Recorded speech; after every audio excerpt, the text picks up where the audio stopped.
ഹേ every one, ഇതൊരു 2000 model diesel ബുള്ളറ്റിൻ്റെ fuel filter എങ്ങനെ മാറാമെന്നുള്ളതാണ് നോക്കുന്നത്. അതുപോലെ തന്നെ പ്രോപ്പറായിട്ടുള്ള ബ്ലീഡിങ്ങും കാര്യങ്ങളെല്ലാം ഉൾപ്പെടുത്തിക്കൊണ്ടുള്ള ഒരു വീഡിയോ ആണ് ഇത്. ഇതിലിപ്പോൾ ഉപയോഗിക്കുന്നത് ഒരു പെട്രോൾ ബുള്ളറ്റിൻ്റെ ടാങ്കാണ്. ടാങ്കിൽ നിന്ന് ഫ്യൂവൽ ഇറങ്ങാൻ ചെറിയൊരു ബുദ്ധിമുട്ട് കാണിക്കുന്നുണ്ട്. അതുപോലെ തന്നെ ഈ ഭാഗത്തു നിന്നൊക്കെ ആയിട്ട് ചെറിയ ചെറിയ ഡീസലിൻ്റെ ലീക്കും കാര്യങ്ങളെല്ലാം ഉണ്ട്. അപ്പോൾ ഈ ലൈനും അതുപോലെ തന്നെ ടാങ്കിൽ നിന്ന് ഫ്യൂവൽ ഇറങ്ങാനുള്ള ബുദ്ധിമുട്ടെല്ലാം ക്ലിയർ ചെയ്തുകൊണ്ട് ഒരു വീഡിയോ ചെയ്യുന്നുണ്ട്. അപ്പോൾ ഓക്കെ ഗൈസ്, നമുക്ക് വർക്ക് സ്റ്റാർട്ട് ചെയ്യാം. ഫസ്റ്റ് ഫ്യൂവലിൻ്റെ ലിഡ് ക്ലോസ് ചെയ്തതിൻ്റെ ശേഷം 10ൻ്റെ റിങ് ഉപയോഗിച്ചിട്ട് ഫിൽറ്റർ കപ്പിൻ്റെ മേലെ വരുന്ന ഞെട്ട് ലൂസ് ചെയ്യാം.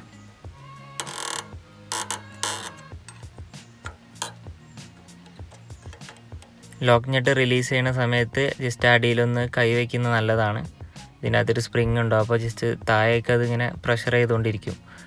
മേലെ കോപ്പർ വാഷർ ഉണ്ട് എന്നുള്ള ഉറപ്പ് വരുത്തിയിട്ട് താഴേക്ക് മെല്ലെ എടുക്കുക. പൊതുവേ ബുള്ളറ്റുകൾക്ക് കണ്ടുവരുന്നൊരു ചെറിയ പ്രശ്നമാണ് ഫ്യൂവൽ ടാങ്കിൽ വെള്ളം ഇറങ്ങുന്നത്. വെള്ളം ഇറങ്ങിയിട്ടാണ് പല പ്രശ്നങ്ങൾക്കും തുടക്കമാവുന്നത്. ഈ വെള്ളം വന്നിട്ട് ടാങ്കിൽ തുരുമ്പ് വരും. തുരുമ്പ് വന്നിട്ട് ഫ്യൂവൽ ഇറങ്ങാനുള്ള ഒരു ബുദ്ധിമുട്ടും കാര്യങ്ങളൊക്കെ കാണിച്ചു തുടങ്ങും.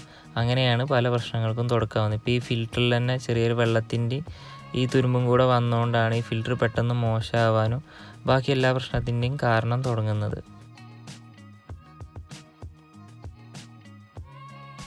പേപ്പർ ടൈപ്പ് ഫ്യൂവൽ ഫിൽറ്ററാണ് ഇതിൽ വരുന്നത്. എല്ലാം 3000 കിലോമീറ്ററിന് റീപ്ലേസ് ചെയ്യാം. ക്ലീൻ ചെയ്ത് ഉപയോഗിക്കരുതെന്ന് മാനുവലിൽ പറയുന്നുണ്ട്.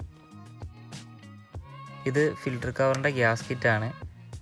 ഇത് ഫിൽറ്ററിൻ്റെ കൂടെ തന്നെ വരും. ഇത് കോമൺ ആയിട്ട് പറയുന്നത് ബോഷിൻ്റെ ചെറിയ ടൈപ്പ് ഫിൽറ്റർ എന്നാണ്.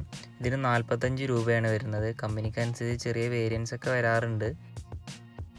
ഡീസൽ ബുള്ളറ്റിൻ്റെ മാനുവലിൽ ഫിറ്റിങ്സിനെ കുറിച്ച് കാണിക്കുന്നുണ്ട്. ഞാൻ ജസ്റ്റ് ഇതിലൊന്ന് ആഡ് ചെയ്യാം. ഫിറ്റിങ്സ് തുടങ്ങുന്നതിന് മുന്നേ കൈയൊന്ന് വാഷ് ചെയ്യുക. ഇത് ഫിൽറ്റർ കപ്പ് ഗ്യാസ് കിറ്റാണ്. ജസ്റ്റ് ഒന്ന് ലൂബ്രിക്കേറ്റ് ചെയ്തതിൻ്റെ ശേഷം ഉള്ളിലേക്ക് ഇൻസേർട്ട് ചെയ്യുക. ഫിൽറ്റർ കപ്പ് നന്നായിട്ട് ക്ലീൻ ചെയ്യുക. ക്ലീൻ ചെയ്തതിൻ്റെ ശേഷം ഇതിൻ്റെ ഉള്ളിലുള്ള സ്പ്രിങ്ങും ആ വാഷർ അതിൻ്റെ ഉള്ളിലുള്ള ഉറപ്പ് വരുത്തിയതിന് ശേഷം ഫിൽറ്റർ ഇതുപോലെ നൈസായിട്ടൊന്ന് വെച്ചിട്ടൊന്ന് പ്രസ് ചെയ്യാം. അതിന് ശേഷം ഇത് മേലോട്ട് ഇൻസേർട്ട് ചെയ്യുന്ന സമയത്ത് ആ കോപ്പർ വാഷർ അവിടെ തന്നെ ഉണ്ട് എന്നുള്ള ഉറപ്പ് വരുത്തുക. ലോക്ക് ഞെട്ട് ഇട്ടിട്ട് ജസ്റ്റ് ഒന്ന് ടൈറ്റ് ചെയ്യാം. ഫ്യൂൽ ടാപ്പ് ഓൺ ചെയ്തതിന് ശേഷം ബ്ലീഡർ സ്ക്രൂ ലൂസ് ചെയ്യാം. ബ്ലീഡർ സ്ക്രൂ പെട്ടെന്ന് പൊട്ടിപ്പോവത്. അപ്പോൾ പൊട്ടിക്കുകയാണെന്നുണ്ടെങ്കിൽ ജസ്റ്റ് ഒരു 10ൻ്റെ ബോൾട്ട് ഇട്ടിട്ട് ലോക്ക് ചെയ്താൽ മതി. ഇത് പൊട്ടിയിട്ടുള്ളൊരു മെത്തേഡ് ഞാൻ കാണിക്കുന്നുണ്ട്. എൻ്റേത് പെട്ടെന്ന് പൊട്ടുന്നത്, അപ്പോൾ ശ്രദ്ധിക്കുക. ഇതാണ് എയർ സ്ക്രൂ. ഇതിൻ്റെ ഒരു എൻഡിലായിട്ട് ചെറിയൊരു ഹോൾ ഉണ്ടാവും. ഒരു കോപ്പർ വാഷർ ഉണ്ടാവും ഡീസൽ ലീക്ക് ചെയ്യാണ്ടിരിക്കാൻ വേണ്ടിയിട്ട്. ബ്ലീഡർ സ്ക്രൂ ഉള്ള വണ്ടിക്ക് ഇത് ജസ്റ്റ് ലൂസ് ചെയ്തതിന് ശേഷം ഇതിലൂടെ ഡീസൽ വരുന്ന സമയത്ത് ഇത് ടൈറ്റ് ചെയ്ത് കൊടുക്കുക. അപ്പോൾ ഫിൽറ്ററിലുള്ള എയർ ബ്ലീഡ് ആയിക്കോളും. മാനുവലിൽ നിന്ന് ബ്ലീഡിങ് സിസ്റ്റത്തിൻ്റെ ചെറിയൊരു പോർഷൻ ആഡ് ചെയ്തിട്ടുണ്ട്. ബ്ലീഡർ സ്ക്രൂ പൊട്ടി കഴിഞ്ഞ് കഴിഞ്ഞാൽ ഫിൽറ്റർ കവറിൻ്റെ മേലെ വരുന്ന ഞെട്ട് ജസ്റ്റ് ഒന്ന് ലൂസ് ചെയ്യാം. ലൂസ് ചെയ്യുന്ന സമയത്ത് ഡീസൽ മാത്രമായിട്ട് വരുന്ന സമയത്ത് അത് ടൈറ്റ് ചെയ്ത് കൊടുക്കുക. ഇതിൽ 1-2 പൈപ്പുകൾ മാറിയിട്ടുണ്ട്. ടാങ്കിൽ നിന്ന് ഫ്യൂവൽ ഇറങ്ങാൻ ബുദ്ധിമുട്ടും കാണിച്ചിരുന്നു. അതിനെക്കുറിച്ചൊരു സെപ്പറേറ്റ് വീഡിയോ തന്നെ ചെയ്യുന്നുണ്ട്. എയർ സ്ക്രൂ ഉള്ളതും ഇല്ലാത്തതും മെത്തേഡ് സെയിം ആണ്. എയർ നിന്നിട്ട് ഡീസൽ മാത്രം വരുന്ന സമയത്ത് ടൈറ്റ് ചെയ്ത് കൊടുക്കുക.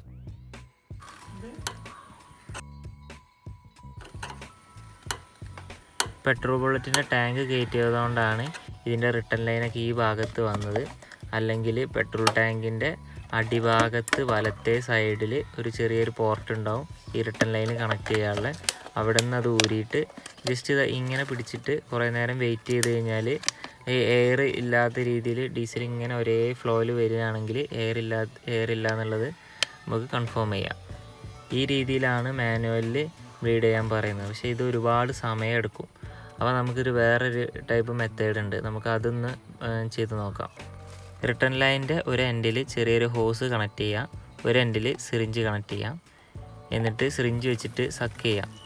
അപ്പോൾ ഇങ്ങനെ ചെയ്ത് കഴിഞ്ഞാൽ അതുകൊണ്ടൊരു മെച്ചമുണ്ട്. നമ്മൾ ഇഞ്ചക്ടറിലോ അല്ലെങ്കിൽ വേറെ ഏതെങ്കിലും പോർഷനിലൊക്കെ ചെറിയ കരട് പോലെ എന്തെങ്കിലുമൊക്കെ ഡസ്റ്റ് ഉണ്ടെങ്കിൽ അത് ഇതിൽ സക്ക് ചെയ്യുമ്പോൾ പോരും. ഓരോ പ്രാവശ്യം ഇതിങ്ങനെ സിറിഞ്ച് വെച്ച് സക്ക് ചെയ്യുന്ന സമയത്ത് ഇതിനകത്ത് ബബിൾസ് നന്നായിട്ട് ഇങ്ങനെ വരുന്നത് കാണാം. അതുപോലെ തന്നെ ഈ ഡീസലിൻ്റെ എമൗണ്ട് ഇതിൽ കൂടി വരുന്നതും കാണാൻ പറ്റും.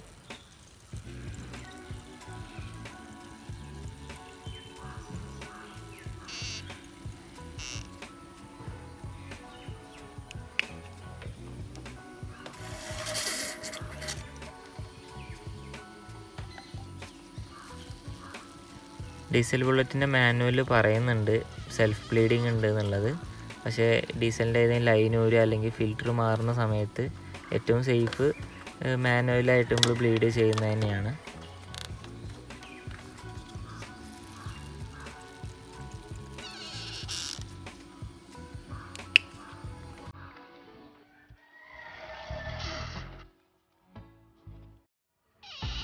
സിറിഞ്ച് വെച്ചിട്ടുള്ള മെത്തേഡ് ഒരു 3-4 പ്രാവശ്യം suck ചെയ്യുമ്പോഴത്തേക്കിന് bleeding complete ആവാറുണ്ട്.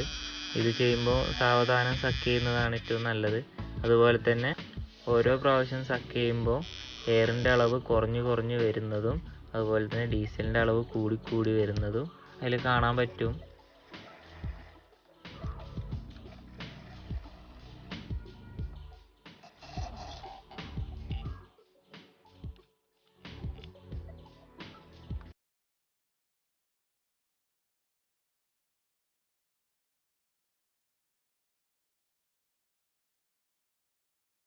Okay guys, അപ്പോൾ എയർ കംപ്ലീറ്റ് ആയിട്ട് അതിനകത്ത് നിന്ന് വന്നിട്ടുണ്ട്. ഇപ്പം സിറിഞ്ചിൽ വലിക്കുന്ന സമയത്ത് ഡീസൽ മാത്രമാണ് വരുന്നത്, എയർ വരുന്നില്ല. ഇങ്ങനെ വന്നു കഴിഞ്ഞാൽ അപ്പം നമുക്ക് ബ്ലീഡിങ് സ്റ്റോപ്പ് ചെയ്യാം.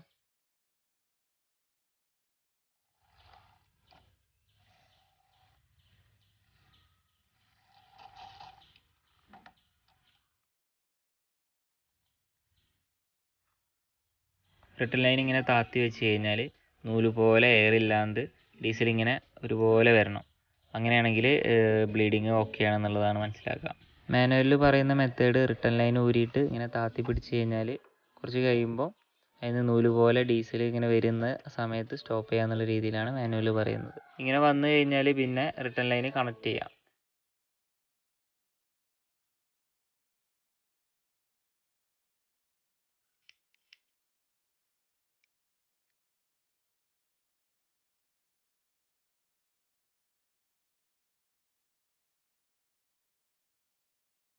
ഓക്കെ ഗൈസ്, അപ്പം വർക്ക് കംപ്ലീറ്റ് ആയിട്ടുണ്ട്.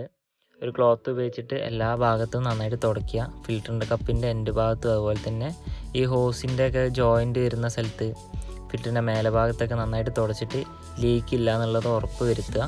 എന്നതിന് ശേഷം ജസ്റ്റ് ഒന്ന് സ്റ്റാർട്ടാക്കിയിട്ട് ഐഡിൽ കറക്റ്റായിട്ട് നിൽക്കുന്നുണ്ടോയെന്നോ വേറെ എന്തെങ്കിലും രീതിയിൽ ബുദ്ധിമുട്ട് കാണിക്കുന്നില്ല എന്നുള്ള ഉറപ്പ് വരുത്തുക. ഇതുപോലെ നല്ല വീഡിയോകൾക്ക് വേണ്ടിയിട്ട് ചാനൽ സപ്പോർട്ട് ചെയ്യുക.